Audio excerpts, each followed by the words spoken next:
पानी में गिरने से किसी की मौत नहीं होती, कोई डूब कर नहीं मरता। मरता वो है जिसे तैरना नहीं आता। परेशानियाँ आएंगी जाएंगी, लड़ना सिखाएंगी, टक्कर लेना सिखाएंगी, संघर्ष करते हुए हमें उस पार जाना है।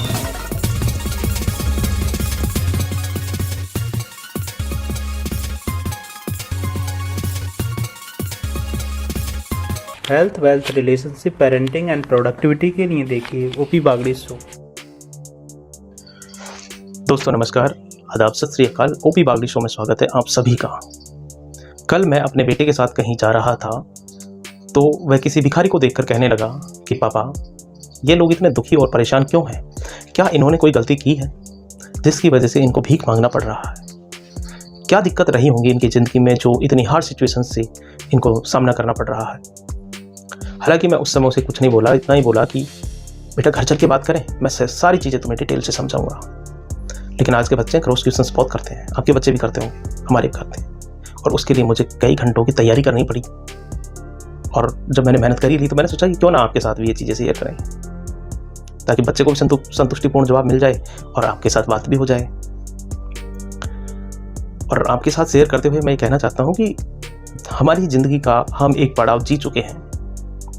हमने जाना है कि जीवन का सफ़र कोई निश्चित पैटर्न पर नहीं चलता, निश्चित तरीके से नहीं चलता। इसमें कभी सुख, कभी दुख, कभी खुशी, कभी गम वाली बातें होती रहती हैं। हाँ, ये अलग बात है कि जो जीवन का स्तर है, जो रहन सहन का स्तर है, उसके हिसाब से जो सिचुएशंस हैं वो अलग अलग आ सकती हैं, उनका लेवल अलग हो सकता है। सभी की दिक्कतें अलग हो सकती हैं, सभी की मानसिक स्थितियाँ अलग हो सकती हैं। कोई आदमी किसी बड़ी प्रॉब्लम को भी हंस करके गुजार सकता है, कोई नहीं छड़ना, और कोई आदमी छोटी सी दिक्कत आने पर भी बच्चे की तरह हाथ पैर मार मार के रोना शुरू कर सकता है। तो ये सब पर्सपेक्टिव का खेल है कि कोई अपनी ज़िंदगी को किस तरह लेता है। समझ का खेल है, समझ पर डिपेंड करता है कि आप अपनी ज़िंदगी को साथ किस तरह बर्ताव करते हैं, उसको किस तरह देखते हैं, उसके साथ किस तरह रिस्पॉन्स करते हैं। जीवन के सफ़र में ये निश्चित है कि सुख दुख, समृद्धि अभाव समान रूप से उपस्थित रहते हैं और ये चलते रहते हैं। हमारे जीवन में अच्छा और बुरा दोनों एक साइकिल के पहिए की तरह है जो घूमता ही रहता है। आप आज नॉर्मल है, कल हो सकता है आपका दिमाग किसी परेशानी को लेकर के अपसेट हो जाए। कई बार खुशी के माहौल में कुछ ऐसी बातें आ जाती हैं कि वो मजाक किरकिरा हो जाता है। तो ये चीज़ें चलती रहती हैं और ये सभी की ज़िंदगी में होता है। ऐसी स्थितियां सामान्यतः, ये तो पक्की बात है कि शांतिपूर्ण और सुखद जीवन को प्रभावित तो करती हैं। हम ये जानने की कोशिश करेंगे कि ज़िंदगी में उतार चढ़ाव आने की वजह क्या है, क्योंकि देखो किसी की ज़िंदगी में कम आ सकते हैं, किसी की में ज़्यादा आ सकते हैं, ये तो सच है। उनको कम कैसे कर सकते हैं? जिस तरह गाड़ी में सस्पेंशन लगा करके हम उसके झटकों को कम कर सकते हैं, ज़िंदगी भी वैसे ही है। कुछ समझदारी, कुछ चीज़ों को अपना करके, कुछ दूरदर्शिता के साथ। हाँ, ये सच है कि जो बुरा टाइम है जो कई चेहरों से नकाब हटाता है और हमें मेजोरिटी की तरफ लेकर जाता है, हमारे जीवन के अनमोल मूल्यों को हमें समझने में हेल्प करता है। अब हम उन सिचुएशंस के बारे में समझते हैं कि क्या क्या दिक्कतें हैं। देखो, कई दिक्कतें ऐसी होती हैं जिन पर हमारा कंट्रोल होता है। हमारी बेवकूफ़ी की वजह से हमारी ज़िंदगी में कई बार दिक्कतें आती हैं, और कई बार ऐसा होता है कि सिचुएशंस हमारे कंट्रोल में नहीं होती। कहने वाले कुछ भी कह सकते हैं। ज़िंदगी एक सार्थक अनुभवों का संग्रह है। सांसारिक परिपक्वता के माध्यम से हम न केवल अपने स्वयं के विकास में अग्रसर होते हैं, इसमें यह भी समझते हैं कि बुरा समय हमारे जीवन का एक नियमित अंश है। हम इससे दूर नहीं जा सकते, इसे हम हटा नहीं सकते। हाँ, इसे कम जरूर कर सकते हैं। अनिवार्य रूप से जो जीवन का हिस्सा है उसमें हम जब हार्ड सिचुएशन से गुजरते हैं तो बेहतरी के रास्ते पर जाते हैं, कुछ नई सीख मिलती है, कुछ नया बेहतर करने की सलाहियत हम में डेवलप होती है। अगर हम हिंदू धर्म की माने तो संसार के सारे कार्य कर्म के सिद्धांत पर आधारित है। हमने अगर अच्छे कर्म किए होंगे तो उनका रिजल्ट अच्छा आता है, हमने बुरे कर्म किए होंगे तो उनका रिजल्ट बुरा आता है। और इस तरह कर्म चक्र में फंसे होने के कारण हम अपने अच्छे कर्मों से सीखने और सुधार करने के लिए अवसर प्राप्त करते हैं, जिसको हमें पूरा फायदे के साथ उपयोग में लाना चाहिए।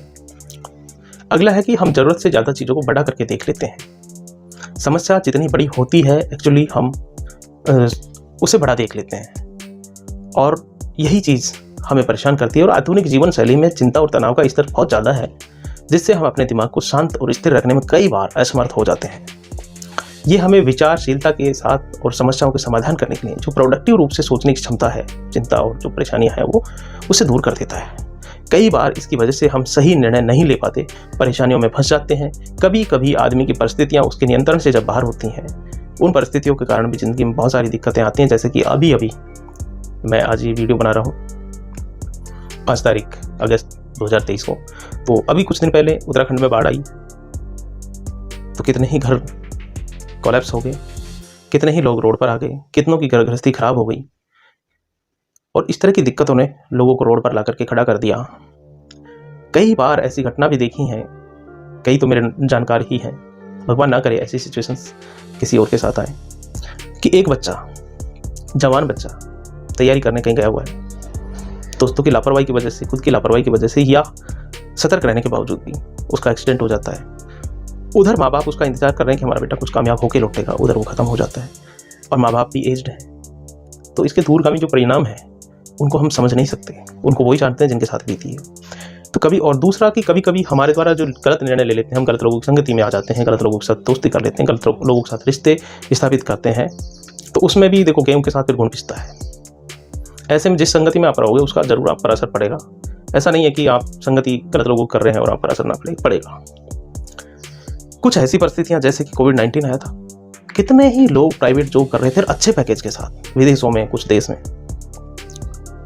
जो बेचारे कमजोर, थोड़ा कम इनकम ग्रुप वाले थे, वो छोटा मोटा मकान लेकर के अपने शहर में रह रहे थे, उनकी नौकरी छूट गई, टाइम पर किस्तें नहीं लगी, उनको अपना जो मकान था, जीवन भर की कमाई थी, वो छोड़नी पड़ी। इसी तरह 2008 में जब मंदी का दौर था तो बड़े बड़े धुरंधरों की नौकरी चली गई, जिनके बच्चे बड़ी महंगी स्कूलों में पढ़ते थे, महंगी सोसाइटी में रहते थे, उनके साथ इतना बुरा वक्त आया था, इतनी हार्ड सिचुएशंस आई थी कि बिना कमाई के वो अपना स्टैंडर्ड अफोर्ड नहीं कर पाया। कई लोगों ने तो जो नहीं करना था उस हद तक भी चले गए थे। कईयों की गृहस्थी टूट गई, कईयों के बच्चों का सपना अधूरा रह गया, कितने ही लोगों की शादी टूट जाती हैं। आप जानते हैं आज के ज़माने में कितना बुरा हाल है।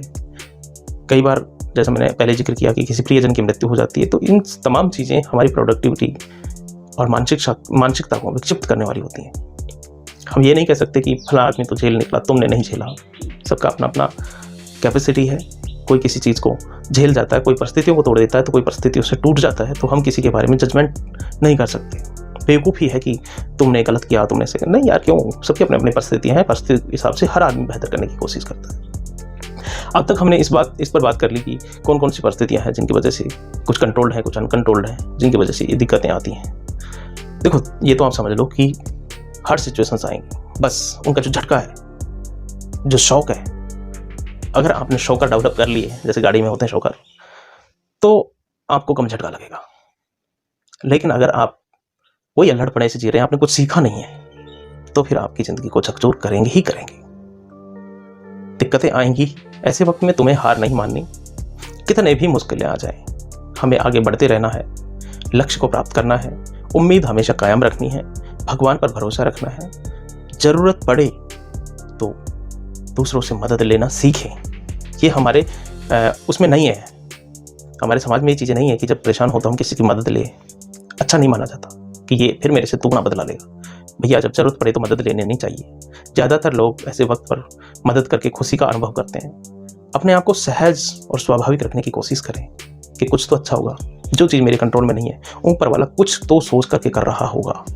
अपने फैमिली के साथ प्यार और प्रेम, अच्छे संबंधों के साथ रहें, दोस्तों के साथ बातचीत करें, मन की खुल के बात करें, उनके साथ घूमने जाएं। और कोई हॉबी आपकी ऐसी होनी चाहिए कि हर सिचुएशंस में आप उसके साथ अपना वक्त को व्यतीत कर सकें। और ज़रूरत हो तो हर सिचुएशन से निपटने में अगर आपको लग रहा है कि मैं सक्षम नहीं हूँ, मुझसे समझ में नहीं आ रहा कि मैं क्या करूँ, ऐसी वाली स्थिति आ जाए तो पेशेवर की मदद लें। प्रोफेशनल की मदद से आप अपने विचार और भावनाओं को समझने में ज़्यादा सक्षम हो पाते हैं। वो आपको एक हेलीकॉप्टर प्लान दे सकते हैं जिससे कि आप अपनी लाइफ को दूर तक देखने में कामयाब हो सकते हैं। हर सिचुएशंस में आप कितने मजबूत हैं ये आपको दिखाते हैं। वो आपके जीवन में जो लोग हैं वो कितना मायने रखते हैं। हर सिचुएशंस उनकी अहमियत बताती है। जब आप बुरे वक्त से गुजर रहे हैं तो याद रखना महत्वपूर्ण है कि आप अकेले नहीं हैं। आपके आसपास लोग हैं, आपकी परवाह करते हैं, आपकी मदद करना चाहते हैं। बस आपको उनको बोलना है। जीवन में धैर्य का स्थान कोई ले ही नहीं सकता। जब भी दिक्कतें आएंगी तो बहुत सारे लोग फड़फड़ा उठते हैं, अपना आपा खो देते हैं, अपने आप को इस तरह साबित करने की कोशिश करते हैं कि ज़िंदगी ख़त्म हो गई। लेकिन शांत मन के साथ, धैर्य के साथ रहना एक उच्चतम कोटि के इंसान की निशानी होती है। हर कोई बुरे वक्त में धैर्य के साथ शांति को प्रदर्शित कर पाने में कामयाब नहीं होता। आखिरकार मैं यही कहूँगा कि बुरा वक्त एक अस्थायी स्थिति है। हार्ड सिचुएशन से एक अस्थायी स्थिति है, समाप्त हो जाएगी। हर सिचुएशंस का सामना धैर्य और सकारात्मक सोच, जैसा कि मैंने आपको बताया, उन तमाम तरीकों से कर सकते हैं। जीवन में हर सिचुएशंस नियमित रूप से आती और जाती रहेंगी। आपको अपना रवैया इस तरह का बनाना है कि जो भी होगा क्या ही फर्क पड़ता है, देखे जाएगा। इन परेशानियों का सामना करने के लिए हमें सकारात्मक और समझदार रवैया अपनाना जरूरी है। और जो सिचुएशंस लाइफ में आती जाती हैं उनसे हमें सीखना बहुत ज़रूरी है। हमारे जीवन के संघर्षों को किस तरह धैर्यपूर्वक शांति की स्थिति में से हम हरा पाते हैं, किस तरह हर सिचुएशंस को मात दे पाते हैं।